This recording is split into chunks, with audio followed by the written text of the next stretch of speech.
పుష్ప 2కు వస్తున్న వసూళ్లు చూశాక 1000 కోట్లు వసూలు చేయడం ఇంత ఈజీనా అనిపిస్తుంది. 14 రోజుల్లోనే ఈ చిత్రం 1500 కోట్ల వైపు అడుగులేస్తోంది. దీనికి ముందు బాహుబలి 2, KGF 2, RRR, జవాన్, పఠాన్, కల్కి సినిమాలు మాత్రమే 1000 కోట్లు దాటాయి.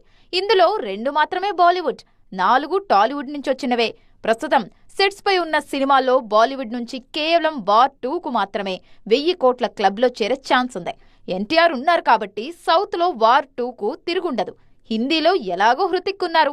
పైగా దేవరా, RRRతో తారక్కు ఫ్యాన్స్ వచ్చారు. అందుకే నెక్స్ట్ 1000 కోట్ల సినిమాల రేసులో వార్ 2 ముందుంది. వార్ 2 మినహాయిస్తే తర్వాతంతా 1000 వాలా రేసులో ముందున్నది సౌత్ ఇండస్ట్రీనే. కన్నడం నుంచి కాంతారా 2తో పాటు యష్, టాక్సిక్కు ఆ ఛాన్స్ ఉంది. ప్రభాస్, ఫౌజీకి 1000 కోట్లు కాదు, దానికి మించి కలెక్ట్ చేసే సత్తా ఉంది. Last but not the least, Rajini, Lokesh Kanagaraj కాంబోలో వస్తున్న కూలీ కూడా 1000 కోట్ల రేసులోనే ఉంది.